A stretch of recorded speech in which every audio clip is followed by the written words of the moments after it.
Hi. As you can see from the title of the video, this is going to be my 77 Witchy questions video. I've recorded this thing, or at least begun recording it, a lot of times. Hopefully it works. If not, then you'll never see this video. I've really enjoyed watching everyone's Witchy questions videos, even people who I don't particularly agree with. It's really been fun and enlightening, getting to know people and where they are in their craft, where they came from and where they're going. I've really loved it. And so I'm going to put mine out there too. And if you have questions, just let me know. This is probably going to be, I'm thinking maybe 3 separate videos, but we'll see how that goes. I'm obviously just recording on my phone, and I have the questions written out here, so I'm ready to go. I'm going to try my best to look into the little camera part of my phone instead of at the screen where I am. I'm sorry. The camera is basically invisible, and so that's hard, but I'm going to try. Alright, let's start. Question 1, do you use runes as a written language? No, not really. I use runes. I use the Elder Futhark in divination and in magic, but not really as a written language. I don't write sentences and words. I do use the letter correspondences with the runes. So, like, if your name begins with an N, and I am trying to tie a spell to you, I'll use the rune Nauthiz to tie the spell to you. But I don't really use it as a language, no. Question 2 is, do you feel you have natural gifts, such as premonition or hearing spirits? And if so, do you feel this is what led you to the path? I used to believe that. I identified myself as an empath, and I thought I was sensitive to spirits. That was in my late teens, early 20s. I had some really powerful experiences, especially with the spirit stuff. And later in my life, I became quite a skeptic and stopped believing in everything, basically, and blocked myself off from a lot of things, including those gifts of empathy and spirit sensitivity. Now that I'm trying to be more open-minded and I've resumed my pagan path, I'm still blocked off from those things. I would be open to them coming back, but I'm not going to force the issue. If it happens, that would be nice. But at least for now, I'm not going to try any spell work or anything to force the issue. I don't think that is what led me to the path in the first place. I kind of think it's unrelated. I do. Question 3 is, what deity do you work with and why? As of this moment, I don't work with any deities. When I went through that skepticism phase, I stopped believing in deities. And I'm not there yet. I don't have a very solid belief in deity. And therefore, I wouldn't want to work with them and, like, request things of a deity I don't strongly believe in. That would be disrespectful to the deity, if they exist, and absolutely disrespectful to their actual believers. So no, right now I'm not working with deity. I'm open to that happening possibly in the future. 4 is, have you always worked with the same deity? Before I was a skeptic, back when I was most heavily into witchcraft, I worked with sort of the Wiccan style god and goddess. Not like a specific named deity. I wasn't working with like Isis and Pan, for instance. But the god and goddess were my deities. Number 5 question is, do you use any personal items in your practice, such as blood, semen, tears, urine, etc.? No, I haven't used any of those things. I've used some hair in my practice before, But mostly I have other ways to strengthen a spell and tie it to people. I do other things other than use bodily products. Question 6 is, do you do past life readings, or have you ever had one done? And if so, who were you and how'd you die? No, I've never done a reading and I've never had one done. I do not know that I believe in reincarnation. Even back when I was really strongly into witchcraft, I was never totally convinced about reincarnation. I love the idea, and I kind of want to believe in reincarnation, but I don't think I do right now. That having been said, if I were to believe in reincarnation, although I don't know who I was, I think I would believe I would know how I died. That was a convoluted sentence. But here's the deal. I have always, since childhood, been afraid of those bathtubs with feet, clawfoot tubs, right? They look great, they do. But they are so creepy to me. I hate them. Other things with feet, like furniture with the same type of feet, no problem. It's just the bathtubs. I remember when I was a kid, my family was moving from Atlanta out to the country, and we were looking at a house when we were house hunting. And I remember, and it was locked. The homeowners weren't there. We couldn't get in, but we were looking around the property, looking into the windows and stuff. And I distinctly remember climbing up on like a pile of firewood outside the house and peeking into a window. And it was a bathroom with an open window, very odd. And it had black and white tile floor and a beautiful old clawfoot tub. And, oh God, it freaked me out. I don't know why, but for some reason that bathroom resonated with me in a horrible way. And ever since then, I was probably like 7 or 8 at the time. And ever since then, I've always really been creeped out by those clawfoot tubs. And if I were to believe in reincarnation, I would say that I probably died in one of those clawfoot tubs once.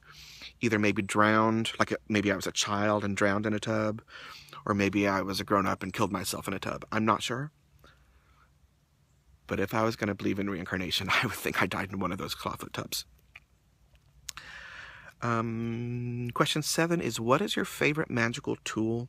You know, a really popular answer on these videos is, my favorite magical tool is my mind. And I hate to just give the same answer as everyone else, but it's kind of the truth, right? There isn't really anything in the world that you need to do witchcraft. Except just yourself. You need your mind. You need your own energy and intention.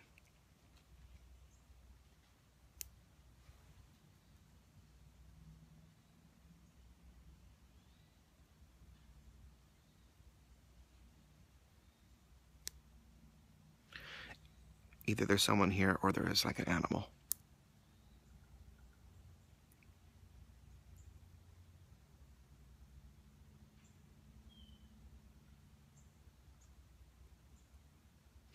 I think it's a person.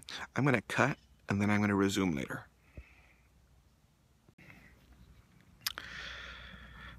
Okay, I'm back. I really don't think that was a person. I think I heard some sort of animal and got paranoid. But that's okay. I did a little more hiking and now I'm closer to civilization. Basically, the only reason I was worried about it being a person is that I was pretty far out into woods that I don't know who owns them. And I was hearing gunshots in the distance before I started recording.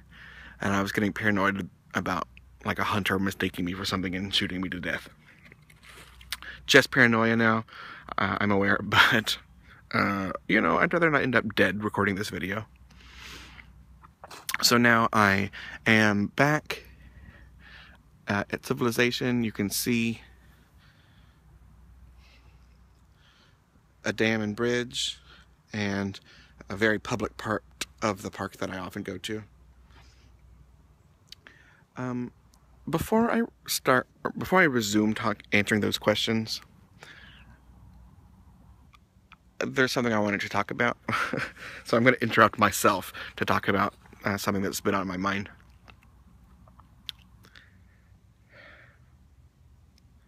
I mean, it's hardly a new or original thought that littering is bad.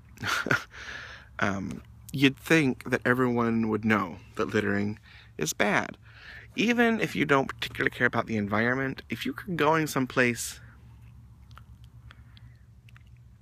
to be in nature, presumably you want it to look nice.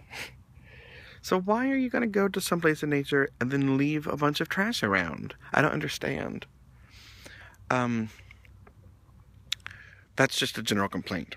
For witches especially, I just wanted to say something that I'm sure you all already know, but it's not really something that I've heard people talk about a lot. And so I wanted to bring it up. And let me know what your thoughts are. I think it's really important if you're going to take something that you should give something back.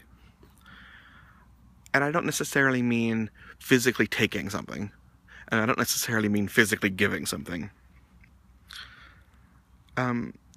If you're going to get something out of nature, whether it's just peace and enjoyment, or whether it's spiritual fulfillment, or actual physical things, like I take a lot of, stones and plants and animal material from nature. And it's important to me that I return something. Now, I know that a lot of witches leave offerings for deity, and I have no problem with that. I'm cool with leaving offerings for deity. But there really needs to be more, right? Like, you really need to be doing actual good works. Otherwise, it's all just spiritual masturbation. You need to do good. Now, what you do is absolutely up to you. But you need to be doing something tangible in the real world, not just spiritual and spell work. Otherwise, it's all just fun, making yourself feel better, feeling like you're in tune with the world. But it's shallow, it's empty if you're not really doing tangible good. And so, like, my main example, and I try to do as much as possible that way, even when I was a stone-cold atheist, I believed in doing good work. Now, where I am, among other things, is, like, this most tangible example I can give you is, can you see litter on the beach? I bet you can.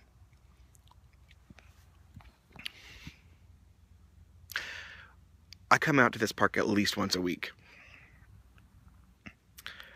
And every time, I forgot this time, and I'm frustrated about that, but every time I've been out here, I have brought a trash bag. And every time I pick up garbage, and I've ended up with a full bag every time, so I've never finished clearing out all the old garbage, but there's also always new garbage. And I cleaned this little area spotless, like today's Saturday. It was exactly a week ago today. I cleaned this spot. And already there's a giant water bottle, I see like a Walmart bag, and a package of, an empty cigar pack, and something over there I can't tell what it is. It's not much, so this I'm going to be able to just carry with me in my little canvas bag.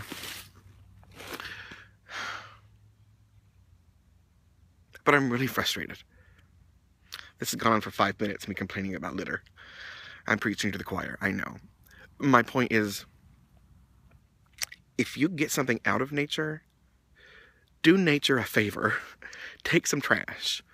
or, I don't know, help a wounded animal or something. I don't know. Find a way to give something back to nature instead of just taking spiritual fulfillment and pretty shiny rocks and stuff. Okay, now I'm done preaching. I'm gonna resume my questions. I was talking, I think, about past lives. Is that where No. Favorite magical tool, I said was mind, which is sort of a cheap answer, but it's solid. It's really all you need. And I love the versatility of starting without anything but your mind and just seeing where it goes. All right, question 8. Oh, hell, had I started answering that question? I've recorded this enough times that I'm lost on where I actually left off. Okay, well, anyway, number 8. What's a song or type of music that gets you in a witchy mood? There's a lot of stuff. I'm very musically diverse, and it very much depends on my mood. One song that can always do it for me is by an artist called Sun Kill Moon, and the song is called Heron Blue. It's a great song. It's a long song, but it's acoustic, and it's just him singing in his lower register, and it's really haunting. The lyrics I don't think are specifically witchy, but they can certainly be read that way. And it's a great song. As far as types of music, I'm a big classical music person, and it's a hugely diverse genre. Like, there's not one type of classical music. That's not how it works. But different types of classical music, depending on my mood, can certainly do the job. Question 9 says, where is the most magical place you've ever been? I've been lucky in my life. I've been a lot of different places. The places that come to mind for most magical, I was in Ireland very briefly. I think we were literally in Ireland for one day, but it was so stunningly green and lush and wet and dark, and it just felt like ancient magic. Like, it was stirring.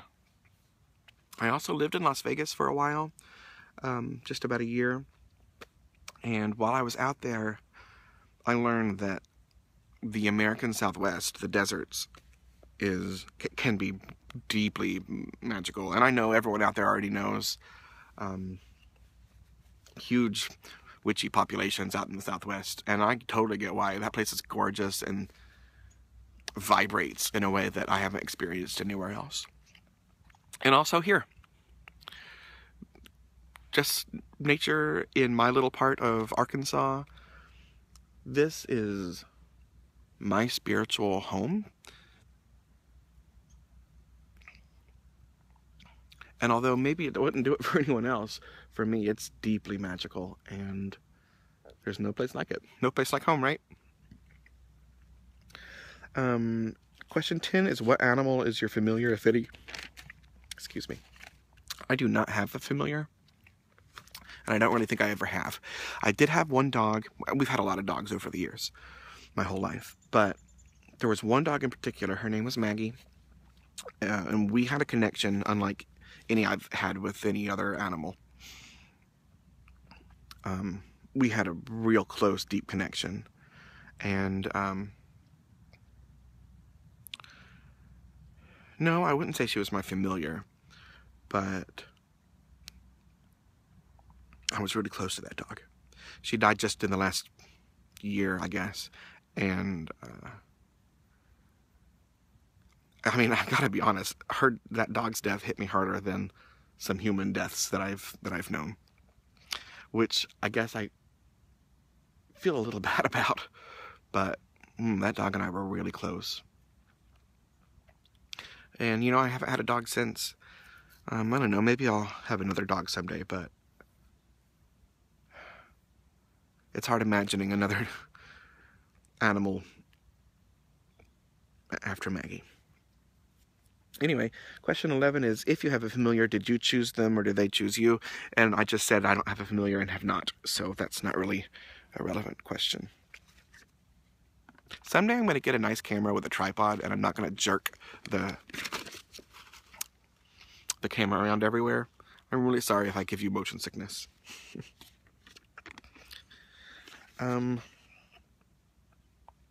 What in the craft are you best at? Tarot, spells, rituals, etc. This is question number 12. What am I best at? I'm best at creativity. I don't use other people's spells. I don't have a problem with people doing that. We all need to start somewhere. And when I first began, I took a lot of guidance from books and other people. I don't think I ever actually performed a specific spell that I didn't create. But I certainly took some guidance when I was beginning. But what I'm best at these days, absolutely, it's just following my own intuition, knowing what the next step is in whatever I'm doing, and knowing what to use and how to do it. That creativity is my strongest suit, no doubt. A much harder question is number 13, which says, what in the craft are you weakest at? And the answer to that is almost everything. I'm so out of practice. I've forgotten so much of what I used to know. What am I weakest at? Well, the things I know the least about are things that I never learned about, even back when I was active. Astrology. I never got into astrology. I think it's fascinating. I'd love to learn it, but it's such a deep and complex and academic study that has not been part of my path yet. Same with numerology. I guess those are the two things that I would say I'm the weakest at, but right now I'm weak at everything except for following my instinct. Just because mostly I'm out of practice. 14 says, what is your favorite part of your craft? Spell writing, divination, etc. This is going to go along with what was my strongest suit, which was creativity. My favorite thing is the actual making of things.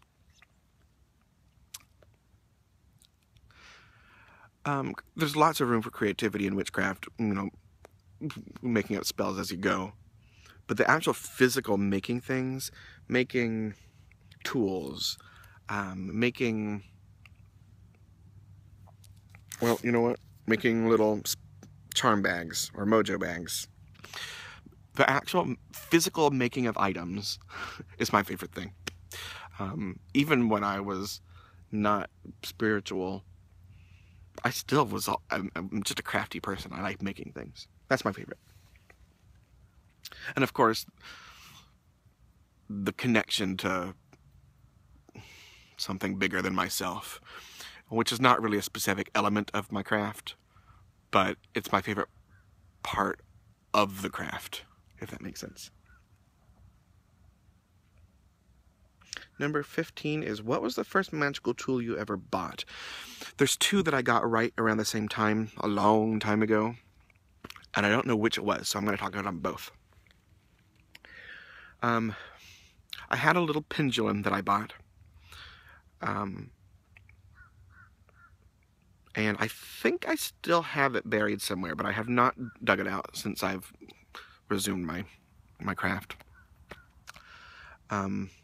Great little pendulum. It was cheap, but it was great. It was always really effective for me. I need to get that out. The other thing that I got right around the same time was my first tarot deck. I looked for a long time for a tarot deck, and the one that I ended up choosing was the Tote deck, or Thoth, or Thoth. I've seen it pronounced a lot of ways. I always said Tote, and that's how I was taught originally.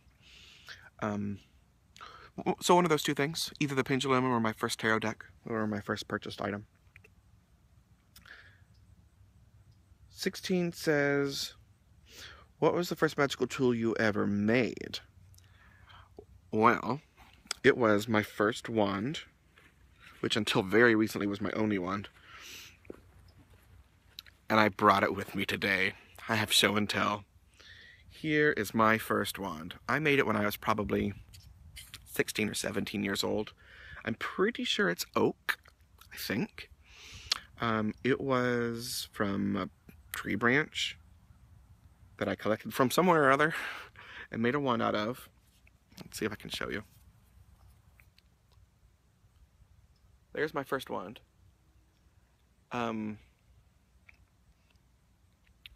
It has served me well over the years. This is going to be out of focus, and I'm sorry. I can just see that it's focusing on my face instead of the wand. It's great. It is just the right size. It feels great. I love my wand. First thing I ever made, still have it, still use it. A+. Good job, John.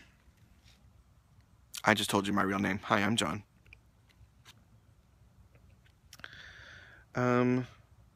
17 is, what are your feelings on raising kids in the craft? I'm fine with that. In as far as I'm okay with raising children in any religion, which again, this is the answer that almost everyone is giving that I've seen. It's fine to raise your children in your own religion, as long as you teach them to think for themselves, so that when they're old enough to really do their own abstract thought, that they can make their own decisions. As long as they can make their own choices later in life, absolutely raise your children in whatever religion you want. No problem. Just teach them to think for themselves. Question 18 says, if you were a goddess or god, who would you be? Okay. I sort of don't like this question. I find it a little disrespectful. A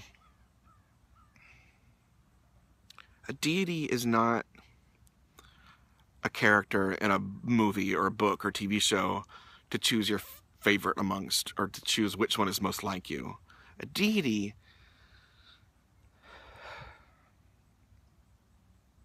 is something so big and unknowable that it really feels disrespectful to, like, compare yourself to one. Or people. I mean, yeah, we're spiritual beings and we have our own magic, but a little rude to compare yourself to a deity, I think. So, truthfully, I don't have an answer for that. There is, I don't know if you're aware, a comic book called The Wicked and the Divine. It's really good. You should check it out. And it is largely about gods from various pantheons being real and, you know, in the modern world. It's really good. You should check it out. One of the things in that fandom, you know, just like every fandom, Harry Potter and My Little Pony and Steven Universe, there's always the persona, the fan persona of, like, if you were in that fictional universe, who would you be? And in Wicked and the Divine, some of the fans, you know, do their own. They take one, a god or goddess from some pantheon and design their look and personality based on who they are, based on that deity, and it's just really cool. So my friend and I were kind of talking about who we would be, and she said that I would be, this is not a goddess I know anything about, I'm not gonna lie, Ningal. She was a Sumerian goddess of reeds. I clearly wrote that down because I couldn't remember. Ningal is a Sumerian goddess of reeds. And that is who my roommate thinks I would be if I was a god or goddess. So, there you go, for whatever that's worth. Question 19 says, do you use astrology in your practice? And if so, in what way? Well, as I mentioned, astrology is something I'm largely ignorant about. So it's not a big part of my practice. I'll use, you know, someone's Is it sun sign? I don't know. The main astrological sign that people say they are if they were born in on a certain day. I'm an Aquarius because I was born in February. I'll use people's astrological signs if I'm doing magic, for them, as a part of a way to tie them to the spell. And for people who I'm close with, I know their signs well enough to know kind of the element that corresponds with and what that means. So I know very tiny little basics, but no, I'm mostly ignorant about astrology. I'd like to learn, though. Question 20, I will read if I can decipher my handwriting. It says, what, if any, ways could you practice dark magic and still respect the beliefs of Wicca? I remember. Okay, let's preface this by saying I am not a Wiccan. I was heavily influenced by Wicca in my early days, but I'm not a Wiccan. What I am is a complete pacifist. I do not believe in inflicting harm on other people. I just don't. Even if someone else is inflicting harm on me, I believe that it is my job to be as loving and peaceful as I can be. It's not my nature to hurt people. And that extends to magic. I've never cast a spell or worked a ritual for anything other than positive, growth and things. And protection and things like that. But never to hurt or negatively influence anyone or anything. And because I'm a pacifist in that way, I don't know. A lot of people say it's fine to practice, potentially harmful magic in certain situations. And okay, that's fine. I don't have... well, I was going to say I don't have a problem with that. I do. I mean, really. I mean, I think everyone should be a pacifist. I think no one should inflict harm on anyone. But although that's my opinion, I respect that that's not everyone's opinion. Okay, I'm happy with that answer. Number 21. Do you have any witches in your family? No, I do not. My family is super Christian. We live in Arkansas, and that's a big fat no. I am the only witch in my family. Now, maybe back in history, some family member, some ancestor I don't know and have never heard of was a witch. Maybe. Who knows? I don't know. But everyone I know of my family is a Christian. I don't even know if any atheists or agnostics in my family. I think they're all actual Christians. 22 says, what item can you not witch without? Well, I sort of covered that when I was answering favorite magical tool. There really is nothing that I could not witch without. As long as I myself am conscious, I feel like I can work magic. That said, I always have some element of nature in what I'm doing. A lot of what I do, I literally do in nature while I'm at the river or while I'm in the woods or up in a mountain or at the beach. As often as possible, I am actually literally in nature while doing magic. If I'm doing it inside in my home, then there's always at least some sort of stone or herb, something that I'm using that I got myself from nature. I use lots of herbs and stones that I also obtained in other ways, but there's always some connection to something I obtained personally out in the natural world. So the one thing I do not witch without, although I guess I technically could, is my own time in nature. Question 23. What is your favorite Sabbath or time of the year?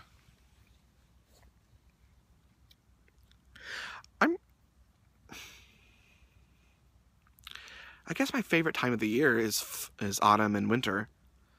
I don't really have a favorite Sabbath. the Wheel of the Year is very balanced, very beautiful, and I follow it. Whatever is right now is my favorite. Sabbath. Right now, Samhain, because that's where we are in the wheel. But, you know, ooh, I love Ostara when we're there. Imbolc. Yeah, I mean, everything. I love them all. As far as nature's, you know, and my favorite weather and the favorite clothes I get to wear, I like it when it's cool. I like autumn and winter. But that's not really the magical answer. The magical answer is all of them are really important and sacred to me. Number 24 is basically irrelevant to me. It says, have you ever had a YouTube burnout? No, I just started YouTube. This is brand new to me. So I'm still in the excited, I'm going to make a bunch of videos phase. We'll see how long that lasts. 25 says, what is your favorite witchy shop and do they have an online store? If there are any witchy shops in my area at the moment, I don't know them. Apparently,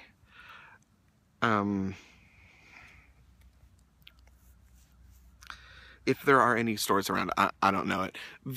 I used to know a few, but everyone that I was aware of is out of business now.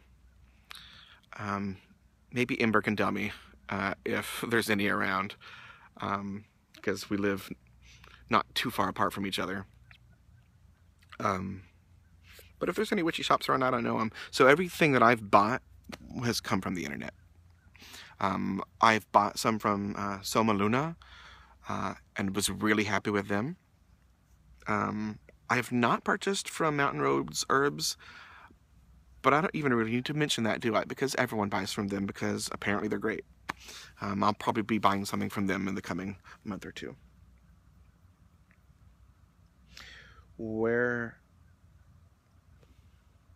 26. When buying witchy items, do you choose them or do they choose you? It depends if I'm in person or online. If I'm in person, I will feel for their vibrations and kind of let them talk to me. If it's online, you know, you have to make an educated choice. You got to do your research and choose what you think is going to be best for you. And I only have one example of choosing something wrong. And God, this video is going to be long. Okay, I'm going to finish this question and then I'm going to cut and we'll go to another video. The one time that I bought something witchy that ended up not working for me was my first tarot deck, which I was mentioning earlier. It was the Tote deck. I had been shopping around for months, really, looking for the tarot deck for me. And when I picked up the Tote deck the first time,